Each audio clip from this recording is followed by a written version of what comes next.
plus, and we're going to go to audio output capture, and we'll call this desktop all, and you'll see why I call it desktop all in a moment. We'll drop this down, and you just want to select where you would be listening to your guest audio from. In our case, it's the device we set as the monitoring device, which is our headphones. So we want to drop this down and select our headphones and click OK. So now what I'm going to do is, since I'm not going to have any audio in my guest screen at the moment, I'm going to go ahead and just add a video in here and click open. And when I play that video, you can see we're not getting any audio. Why is that? Well, I have to go down and make sure that that's where my audio is playing. So I go down here and I set it from speakers, which is where I'm listening to it now, to our monitoring device, which is the headphones. And now when we play it, we can see that it's coming through our headphones.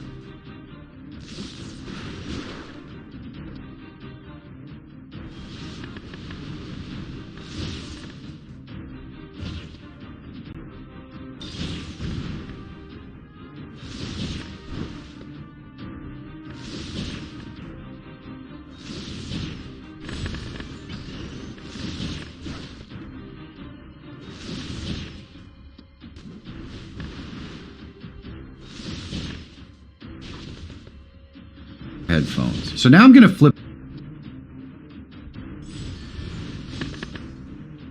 at the moment. I'm going to go ahead and just add a video in here and click open. And when I play that video, you can see we're not getting any audio. Why is that? Well, I have to go down and make sure that that's where my audio is playing. So I go down here and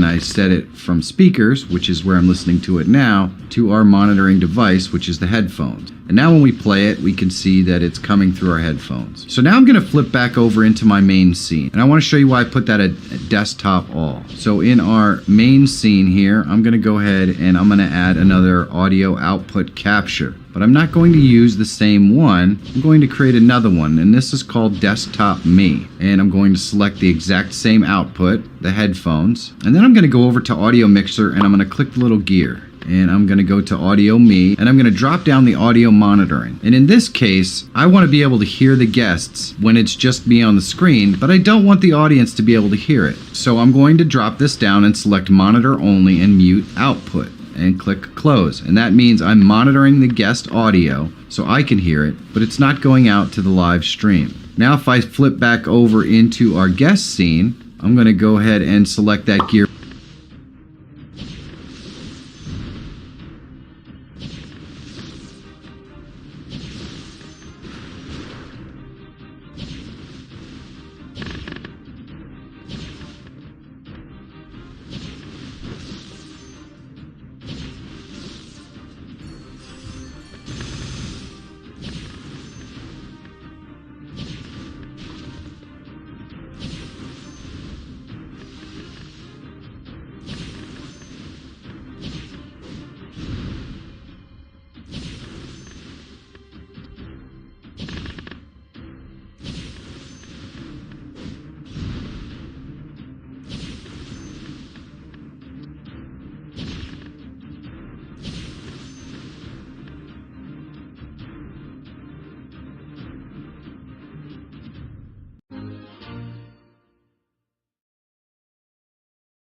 Button again, and I'm going to turn this to monitor and output. So I want the desktop all to go out to the stream, whereas I want the desktop audio that is meant for the stream. And there we go. Now we can see that audio playing. Now, if I have guests, obviously people are going to hear them as well as the audio. Desktop audio is just that. It captures everything that's coming out of the sound that your desktop produces. Let me show you a more advanced way to do this where we can separate those things. First, you might be asking yourself, can you actually create high-quality live streams for we need to install a quick plugin. So in this page, we're just going to go over here to the right, go to download, and it's going to bring us here. And we just want to select our custom audio again. And there we go. So now we have a camera audio in there. We'll go to our guest scene and monitor and output. Now I'm going to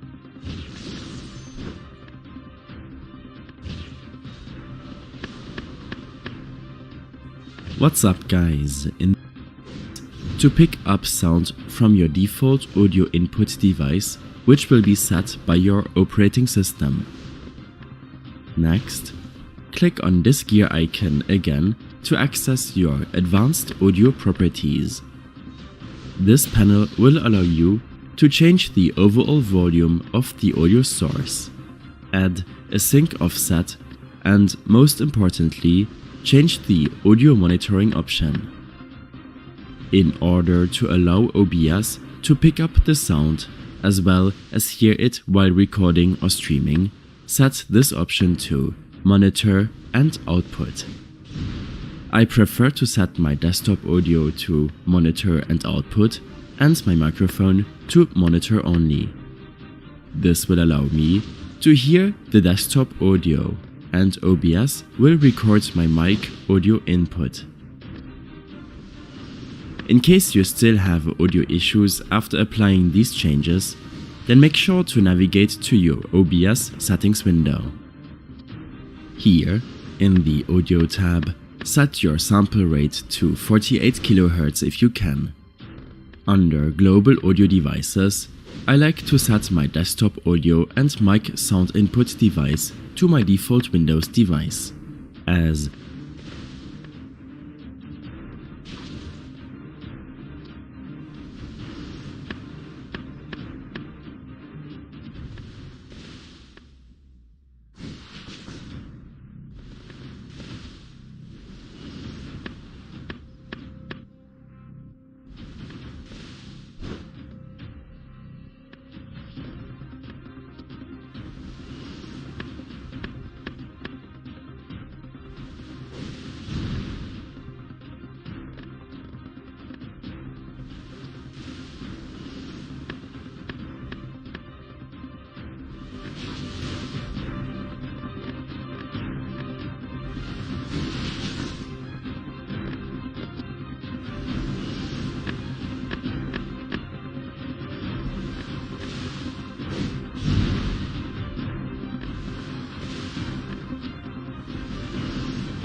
this option will change automatically when my default device changes for Windows. In some cases, you will want to set this option to a specific input or output device, such as a dedicated streaming microphone or your headphones for your output device. When all of this is done and you still have audio issues, then your problem might be related to an outdated audio driver or to other programs running in the background. First, to update your audio driver, search for Device Manager in your Start menu search to open it up. Here, expand your audio inputs and outputs. Right-click the audio output device you are using and select Done. sure to set the correct audio input and output device. Your volume should also not be muted, and below you have the option to troubleshoot common sound problems for your audio input and output device. This will take a minute to check if there are any. Under playback, make sure that your default device is enabled, and disable all other devices for now by right-clicking each and selecting Disable. Next, right-click your enabled device and select Properties. Under Levels, make sure that the device is not muted. In the Advanced tab, you should also check both of these exclusive mode options. You can then close your sound control panel and your Windows settings. Last.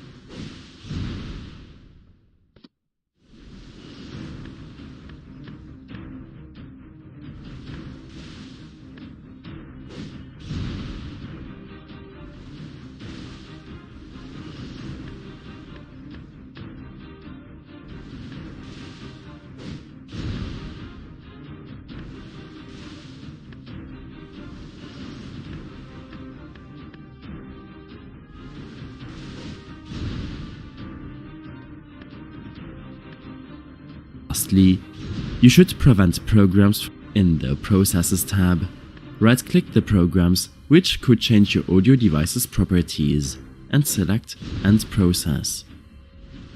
In case nothing helps you out, then you will have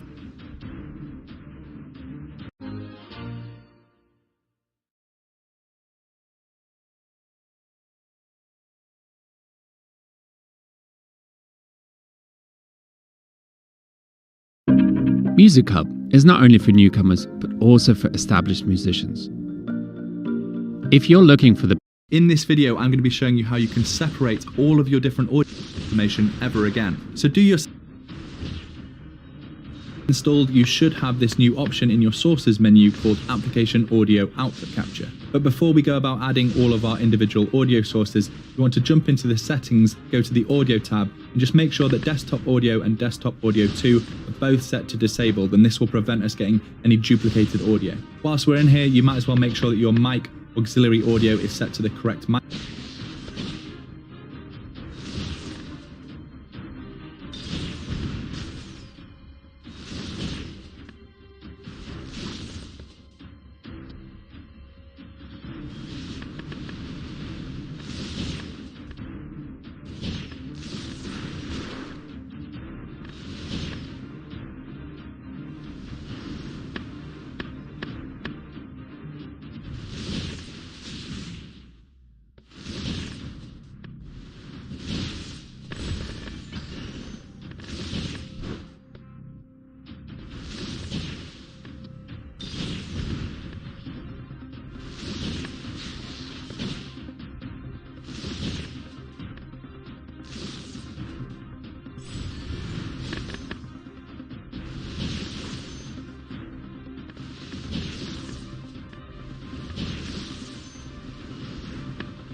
microphone, and then once that's all set up properly, you can click OK to close down the settings. Since we're going to be adding all of our audio sources individually, it can get quite repetitive to add them to every single scene that you have. So instead, I would recommend setting up a nested scene to put all of our individual audio sources within. To do that, let's add a new scene and name this nice and easily. I like to do NS in square brackets for nested scene and then audio sources. Okay, so let's add our first audio source, which will be our music player.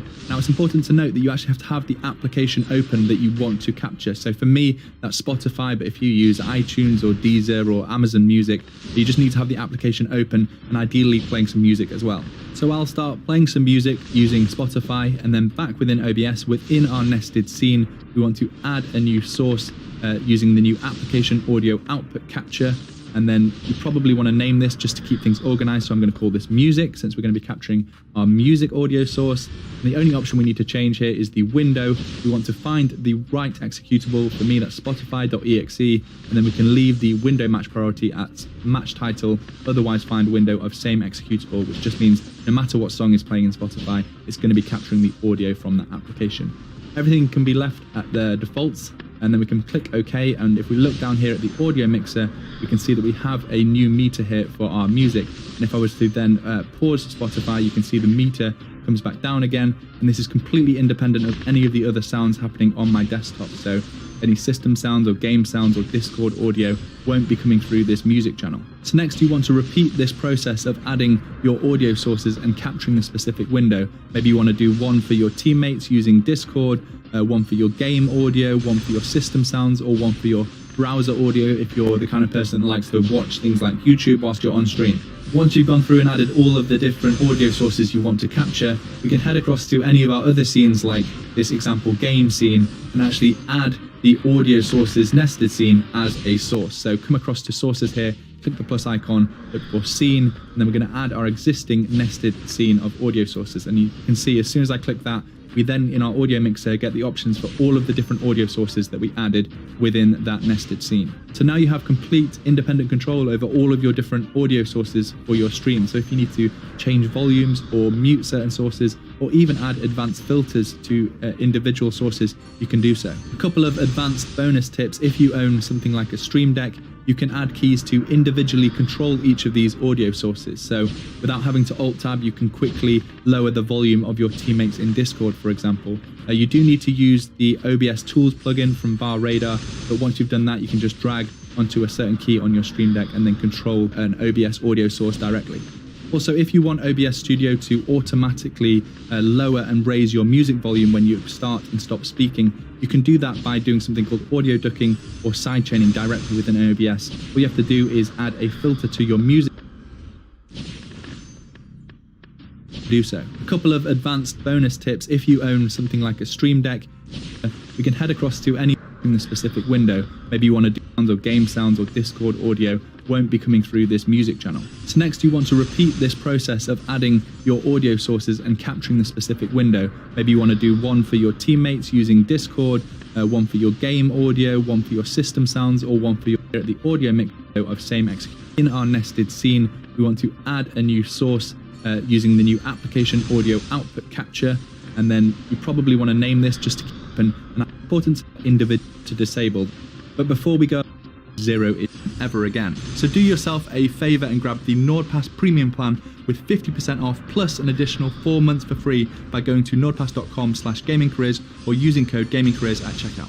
All right, so to get started, we need to download the Win Capture Audio plugin for OBS Studio, which I've linked down in the description below. It is worth mentioning that this plugin is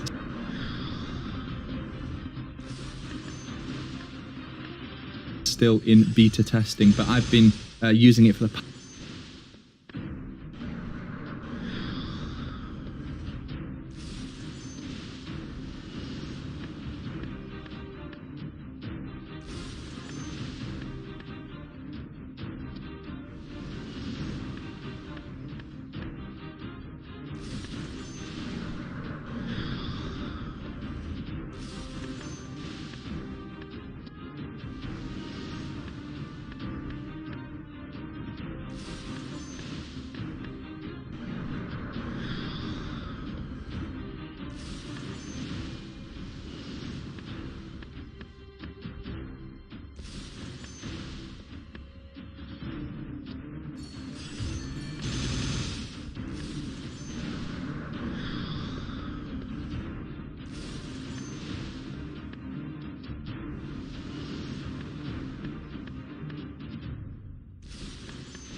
past few weeks and I've had absolutely zero issues. So download either the executable for easy install or the zip folder if you want to drag and drop this manually into your plugins folder.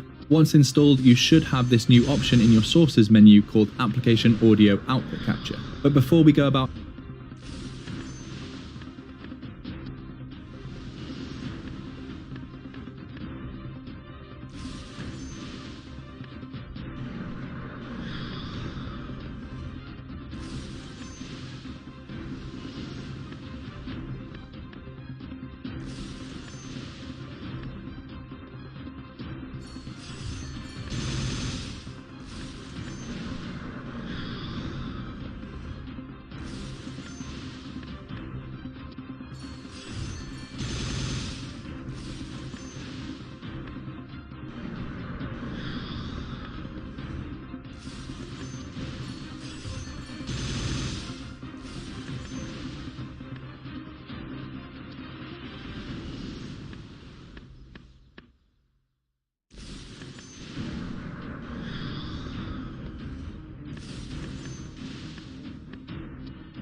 I just hit on Mikey for the juice. Yeah, ain't no capping, I'ma tell the truth. Hey, does your audio sound like you're streaming from a bathroom or from somebody's shed? Or does it have a lot of background noise? Okay, we've figured out where our mic should be placed based on the type of microphone we have and the environment that we're in, and we've got that all set up. And generally speaking, while you're talking, we want, even when you're getting loud, and we'll get to how we deal with getting loud later, we still want the audio to be sitting somewhere in this for as a general rule, like some of the other tips I gave you, because otherwise your audio sucks and you're misusing your microphone, and it could just sound so much better if you just put it in the right place. Okay, we've figured out where our mic should be placed based on the type of microphone we have and the environment that we're in, and we've got that all set up and good to go. So let's go into talking about our overall balance, okay?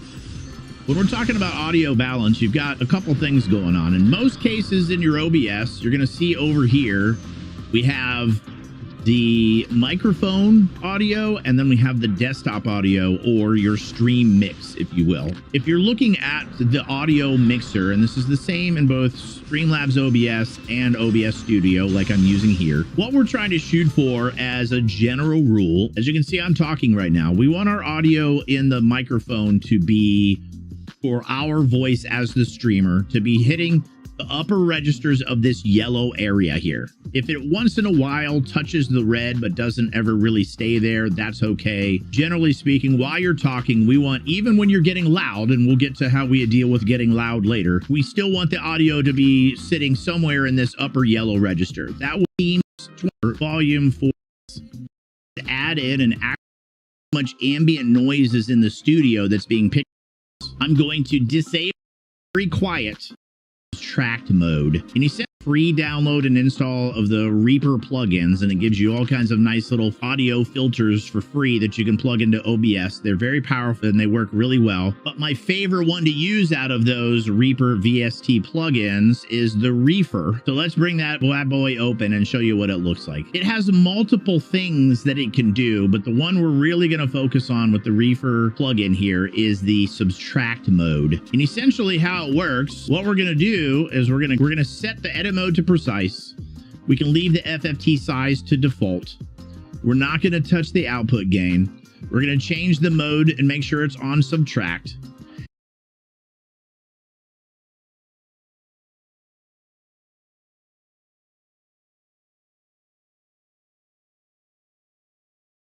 What's up YouTube? Today I'm going to noise. Pretty much this will get rid of, and I just use the RN noise. Pretty much this are using. And as you can see down in my audio mix, name it whatever you'd like. I'm just going to name mine microphone. And then once you have set that up, you're just going to select the microphone you are using. And as you can see down in my audio mixer on the bottom left, I do have my microphone working completely fine. And also I'm going to be showing you a couple filters that you should probably put on your microphone. So the first thing I like to add is just a noise suppression, and I just use the RN noise. Pretty much this will get rid of any background noise and